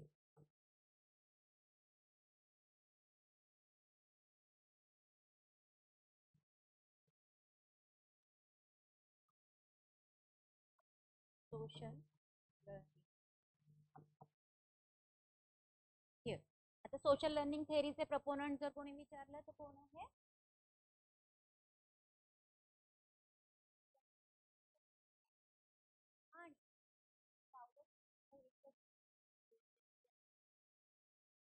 ठीक आहे. पावलोज आणि स्किनरची पूर्ण नावं तुम्ही शोधून काढायची.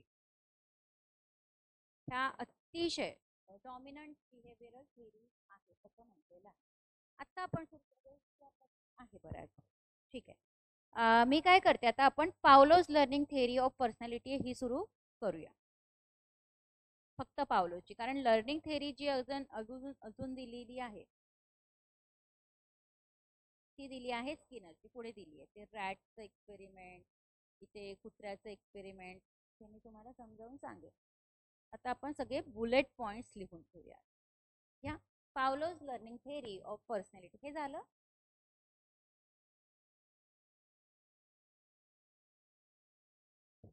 कन्फ्युजिंग आहे बरं का हे. CATLO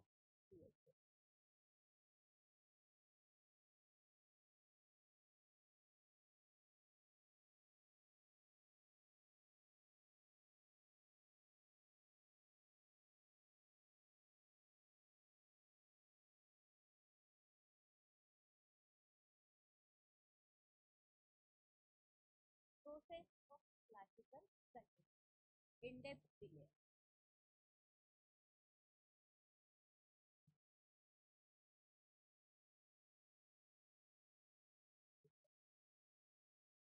कंडिशनिंग म्हणजे जे केसांवर करतो ते नाही. प्रोसेस ऑफ क्लासिकल कंडिशनिंग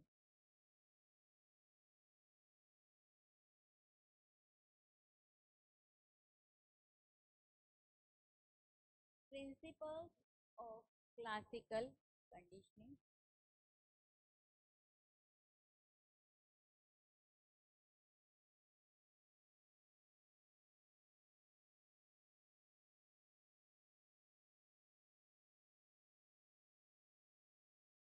आता प्रिन्सिपल्स ऑफ क्लासिकल कंडिशनिंग मध्ये पण सब पार्ट आहेत. ऍक्विजिशन आहे पहिलं आणि दुसरं आहे जनरलायझेशन अँड डिस्क्रिमिनेशन.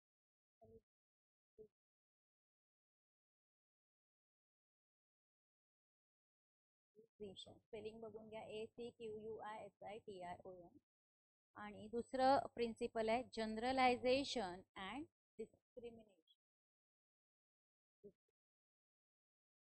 कसे आपण शिकलो नाही ते आता इथे टिप्स मध्ये दिलंय. Generalisation and discrimination.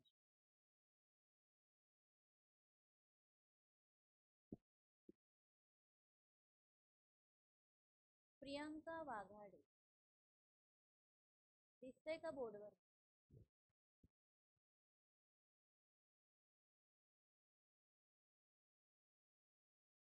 ह्या जनरलायझेशन आणि डिस्क्रिमिनेशन 3 पॉइंट इथे वरती घेऊया,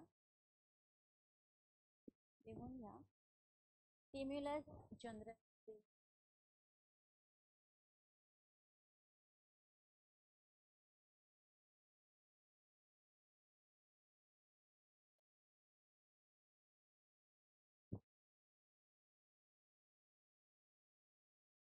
स्टिम्युलस डिस्क्रिमिनेशन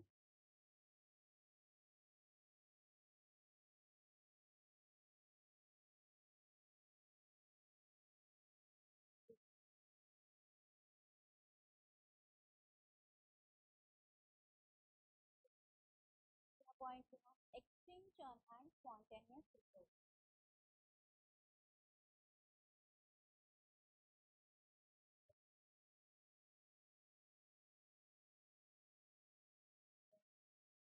स्पॉन्टेनियस का वापरला असेल इथे शब्द? रिकव्हरी लिहून घ्या हा, म्हणजे इथं थोडीशी जागा कमी पडते. बघा, प्रिन्सिपल्स ऑफ क्लासिकल कंडिशनिंग मध्ये 2 पार्ट आहे, 2 प्रिन्सिपल आहे. पहिला आहे ऍक्विजिशन. ऍक्विजिशन कुठलाही सब पॉइंट नाही, पण जो दुसरं प्रिन्सिपल आहे जनरलायझेशन अँड डिस्क्रिमिनेशन, ह्याचे 1, 2, 3 पॉइंट आहे. पहिला आहे स्टिम्युलस जनरलायझेशन, दुसरा आहे स्टिम्युलस डिस्क्रिमिनेशन आणि तिसरा आहे extinction and spontaneous recovery. Online असणाऱ्यांनी पण लिहून घ्या. त्याच्यानंतर आहे application of classical conditioning in modification of behavior.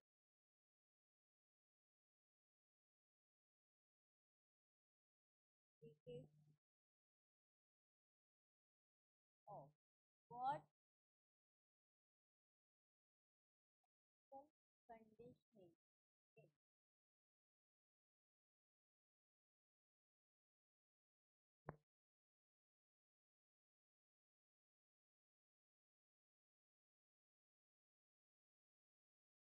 Modification of behaviour.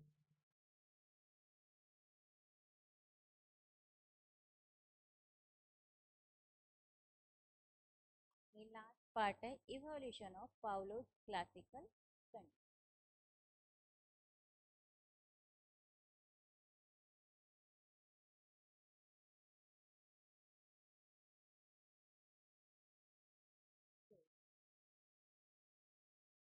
Classical condition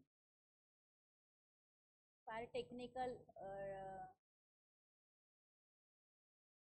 टर्मिनॉलॉजीच आहे ह्या करायला. लिहून घ्या पटापट. प्रियंका वाघाडे.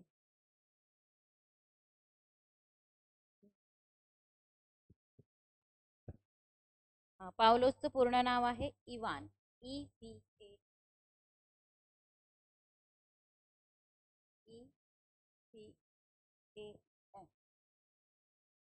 इव्हान पावलोस.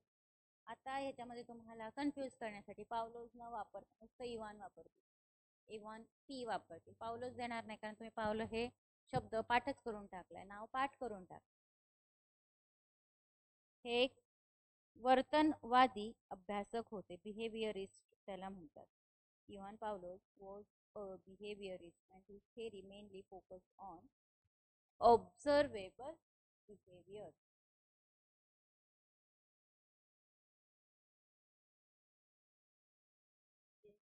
निरीक्षणात्मक जे बिहेवियर हा त्यांचा मेन फोकस होता.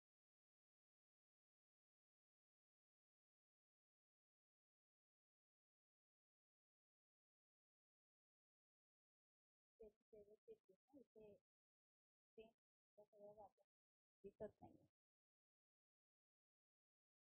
पटापट ऑनलाईन असणार आहे मी.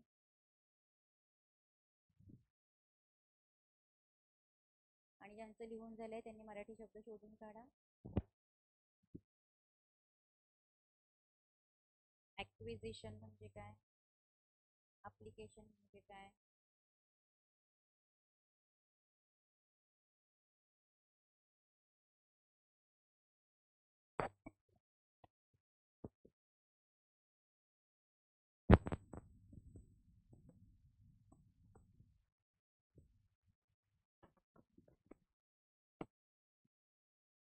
आता ही जी पावलोसची लर्निंग थिअरी आहे ना, तर त्यांनी एक्सपेरिमेंट केला होता कुत्र्यावर. कुत्रा म्हणजे कुत्र्या पुढं जर खायला ठेवलं, जे काही कुत्र खातं, डॉग जे काही खातं ते मी ठेवलं, इथे कुत्रा आहे आणि हे फूड आहे. आता कुत्र्यानी हे फूड बघितलं, मध्ये जो आहे तो रिस्पॉन्स काय मिळाला कुत्र्याकडून, तर त्याच्या तोंडाला पाणी सुटलं, म्हणजे सलायवेशन ज्याला आपण म्हणतो, लाळ गळणे. कुत्र्याची लाळ गळत असते की नाही. तर हा एक्सपेरिमेंट इव्हान पावलोसनी केला होता लर्निंग थेअरीच्या संदर्भात, व्यक्तिमत्वाला धरून. ही एक गोष्ट म्हणजे समजलं का, रिस्पॉन्स काय होता कुत्र्याचा, अन्न बघून त्याच्या तोंडाला पाणी सुटलं, म्हणजे त्याला ते खायचं. दुसरीकडे म्हणजे बिफोर कंडिशनिंग हे होतं, कंडिशनिंग होण्याच्या आधी. पण कंडिशनिंग झाल्यानंतर पावलोसनी हा कुत्रा असाच ठेवला, पण इथे एक सिट्टी ठेवली, विसल ज्याला आपण म्हणतो, ती सिट्टी ठेवली. आणि रिस्पॉन्स काय होता, नो रिस्पॉन्स. कारण कुत्र्याला माहिती आहे ही खाण्याची वस्तू. कुत्रा जरी म्हणतं की त्याला डोकं असतं, तो त्याचा ह्युमर किंवा प्रेझेन्स ऑफ माइंड वापरत असतो. सो बिफोर कंडिशनिंग आणि अनकंडिशनिंगचे हे दोन आहे, म्हणजे रिस्पॉन्स काय आहे तुमचा हे मॅटर करत. आता ड्युरिंग कंडिशनिंग आणि आफ्टर कंडिशनिंग, ठीक आहे, म्हणजे कंडिशनिंग होण्याच्या कालावधीमध्ये आणि कंडिशनिंग झाल्याच्या नंतर. म्हणजे सॉरी, मी सुरुवातीला दोन गोष्टी सांगितल्या ना, तर ह्या दोन्ही गोष्टी बिफोर कंडिशनिंगच होत्या. कुत्रा मी तुम्हाला ड्रॉ करून दाखवते, कुत्रा नाही ड्रॉ करता येणार मला. हे झालंय का लिहून?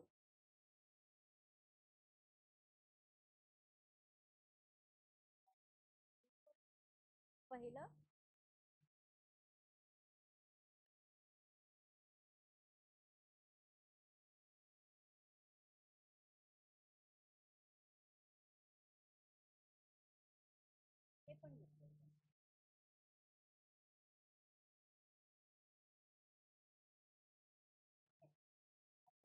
आहे फूड, अन्न आहे बरं का, फूड.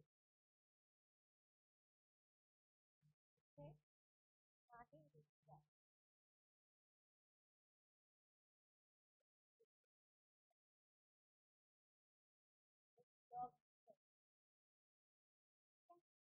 आता इथं रिस्पॉन्स काय आला आहे, सलायवेशन. कारण अन्न बघून ते कुत्र्याचं सलायवेशन झालं. पण सिट्टी हे होतं फूड, इथे आहे विसर, ही सिट्टी म्हणून कन्सिडर करा, ही आहे विसर. ऑब्जेक्ट वर जाऊ नका, कारण ते जो काय कळणार नाही तुम्हाला, पण की हा डॉग आहे, हे फूड आहे, ही विसल आहे, विसल म्हणजे सिट्टी. इथे पण आपण रिस्पॉन्स मार्क करतो आहे आणि इथे परत आपला डॉग आला. ठीक आहे, डॉग. जसं रिस्पॉन्स मध्ये सलायवेशन, लाळ गळायला सुरुवात झाली, तोचा रिस्पॉन्स इथे नो सलायवेशन, कुठलीही प्रक्रिया झाली नाही किंवा कुत्र्याला असं वाटलं नाही की खाण्याची वस्तू आहे म्हणून त्याला ती जी प्रक्रिया होती, जो रिस्पॉन्स होता तो उत्तेजित झालाच नाही.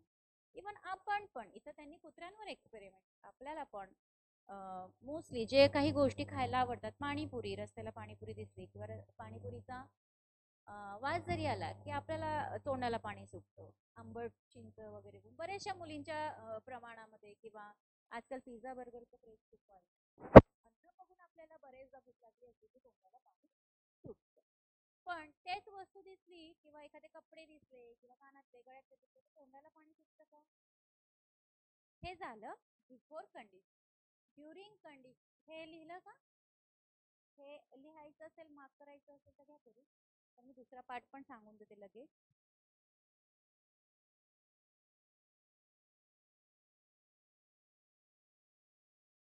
ड्युरिंग आणि आफ्टर कंडिशन.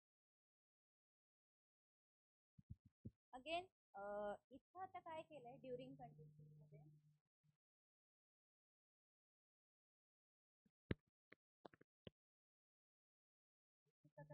बिहेवियर लक्षात ठेवायचं बरं का, कॉन्टॅक्ट विसरायचा नाही. आता ही आहे विसल प्लस फूड, दोन्ही गोष्टी कुत्र्याच्या पुढे ठेवलेला आहे. रिस्पॉन्स नोट करायचा आहे आपल्याला इथे, आणि हा आहे डॉग. आता मी काही चित्र काढणार नाही, कारण चित्रावरून कळून येत नाही की ते नेमकं काय. विसल पण आहे आणि फूड पण, ते वस्तू पण ठेवली आणि अन्न पण ठेवली, तरी पण सलायवेशन झालं. Yes, response is salivation. म्हणजे कुत्र्याला हे कळालं आहे की इथं खाण्याची पण वस्तू आहे आणि न खाण्याची पण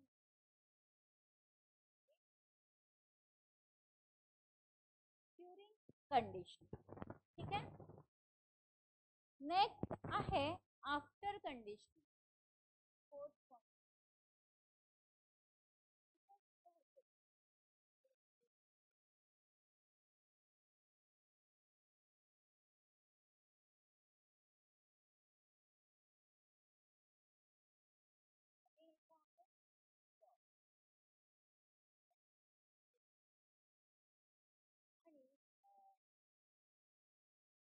बिफोर कंडिशनिंग मध्ये जी स्टेज होती ती इथे चौथ्या कंडिशनिंग मध्ये पण घेण्यात आली आहे. फक्त असे वेगवेगळ्या प्रकारचे वेगवेगळे एक्सपेरिमेंट वेगवेगळ्या सायकोलॉजीची, वेगवेगळ्या ऑथर्स, वेगवेगळ्या अभ्यासकांनी केलेले आहे. आता ही गोष्ट तर आपण म्हणू द्यायची आहे तर नॉर्मल आहे, याच्यावर एक्सपेरिमेंट करण्याची काय गरज होती, पण लर्निंग बिहेवियर आहे. आपण कुत्र्याचा बिहेवियर जर मार्क केला किंवा नोट केला तर त्याच्या प्रतिक्रिया कधी आलं, जेवण घेतलं, त्याचं बिहेवियर जेव्हा खाण्याच्या वेळी, खाण्याच्या हा सुद्धा हा तुम्ही लक्षात ठेवायचा. कुठल्या कॉन्टेक्स्ट मध्ये, लर्निंग थेरी जी आहे पर्सनॅलिटीच्या, त्या थेरीच्या पर्सनॅलिटी मध्ये. आता ही जी मी प्रोसेस सांगितली होती क्लासिकल कंडिशनिंगची आधी, हे बघ, प्रोसेस ऑफ क्लासिकल कंडिशन म्हणजे काय, एक्सप्लेन मी करणार नाही आता, कारण ह्याच्यामधलं परफेक्ट एक्झाम्पल कुत्र्याचं सलायवेशन. तो प्रोसेस ऑफ कंडिशनिंग मध्ये तुम्ही कोणते शब्द कीवर्ड म्हणून घेणार?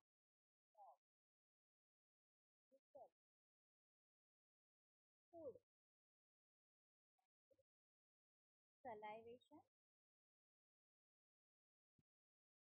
नो सलायवेशन.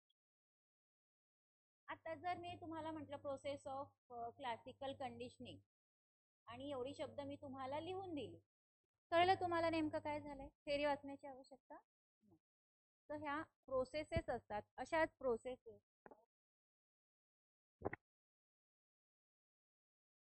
की आता हे पावलोज लर्निंग थेरी. ॲरो करत जायचं, ॲरो करत जायचं, ॲरो करायचं, म्हणजे पूर्ण सेंटेन्स नसलं तरी पण तुम्हाला ती सगळी संकल्पना समजून येते, कारण त्याचा तुम्ही अभ्यास केला असता आणि तुमच्या हातून ते गेलं. सो पावलोजची learning theory of personality theoretically आपण नेक्स्ट लेक्चरलाच घेऊया. ऍक्विजिशनचं मराठी समजलं?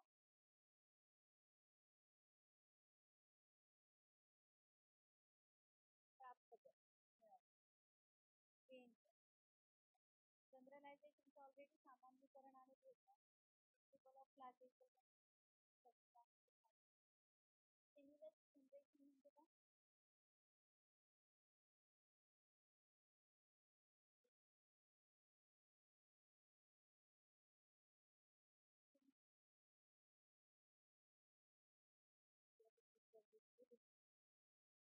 हा,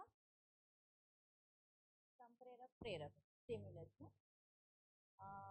इन्स्टिंक्शनचं शोधा, IXTINCTION आणि स्पॉन्टेनियस रिकव्हरी. स्पॉन्टेनियस म्हणजे उत्स्फूर्तपणे.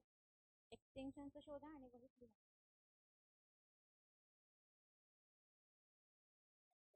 एक्सटिंक्शन म्हणजे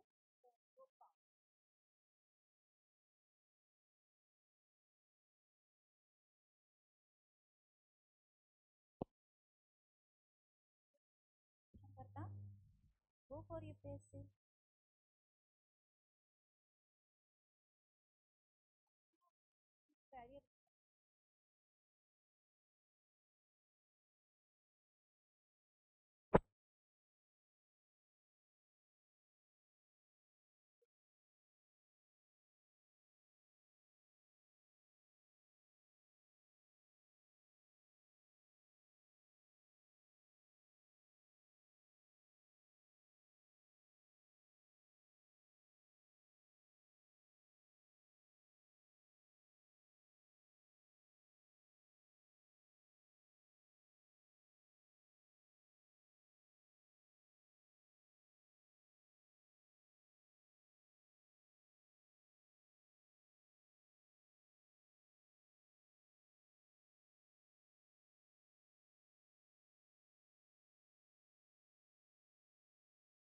त्यातनं खूप मोटिवेशन, ज्यांना आता ते कॉम्पिटेटिव्ह कडे वळलं त्यांनी ते बघा, त्यात कसं ते बोलतात.